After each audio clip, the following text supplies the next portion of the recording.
ಸಸ್ಯ ಬೆಳವಣಿಗೆ ಸಮಯಕ್ಕೆ ಮುಂದೆ ಸಸ್ಯದ ಬೇರುಗಳು ಚೆನ್ನಾಗಿ ಬೆಳೆಯಲು ನಮ್ಮ ಜಮೀನು ಅನುಕೂಲವಾಗಿ ಇರಬೇಕು. ಒಂದೊಂದು ಸಲ ನಮ್ಮ ಜಮೀನು ಗಟ್ಟಿಗಾದರೂ ಬೇರುಗಳು ಬೆಳೆಯಲು ಅನುಕೂಲವಾಗಿ ಇಲ್ಲಿದ್ದರೂ ಬೇರುಗಳು ಬೆಳೆಯದಿದ್ದರೆ ಅನಂತರ ನಾವು ಎಷ್ಟು ರೀತಿಯ ರಸಗೊಬ್ಬರಗಳು ಹಾಕಿದರೂ ಸಸ್ಯ ಬೆಳೆಯೋದಿಲ್ಲ.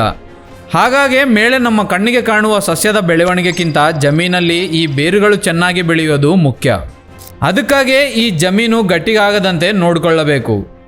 ಮೊದಲನೇ ದಿನಗಳಲ್ಲಿ 15 ದಿನಕ್ಕೆ ಒಮ್ಮೆ ಅಥವಾ 25 ದಿನಕ್ಕೆ ಒಮ್ಮೆ ಒಂದು ಸಲ ಮಡಿಕೆ ಹೊಡೆಯುವುದು ಅಥವಾ ಕಳೆವು ತೆಗೆದುಕೊಳ್ಳುವ ಸಮಯ ಬೇರುಗಳ ಸಮೀಪ ಮಣ್ಣಿನ ಚಲಿಸುವುದು ಅಥವಾ ಬೇರೆ ರೀತಿಯ ಮಷಿನ್ಗಳನ್ನು ಬಳಸಿ ಜಮೀನಲ್ಲಿ ಇರುವ ಮಣ್ಣಿನ ಗಟ್ಟಿಗೆ ಆಗದಂತೆ ಮೆತ್ತಗೆ ಇರುವ ರೀತಿ ನೋಡಿಕೊಳ್ಳಬೇಕು. ಸರಿಯಾದ ಸಮಯಕ್ಕೆ ಮಡಿಕೆ ಹೊಡೆಯುವುದರಿಂದ ಜಮೀನಲ್ಲಿ ಇರುವ ಮಣ್ಣು ಲೂಸ್ ಆಗಿ ಇರುತ್ತೆ. ಈ ರೀತಿ ಇರುವುದರಿಂದ ಮಣ್ಣಿನಲ್ಲಿ ಪೋಷಕಾಂಶಗಳು ನಿಲ್ಲಿಸುವ ಗುಣ ಹೆಚ್ಚಾಗುತ್ತೆ. ಅದರಿಂದ ಸಸ್ಯಕ್ಕೆ ಪೋಷಕಾಂಶಗಳು ಸುಲಭವಾಗಿ అందಬಹುದು.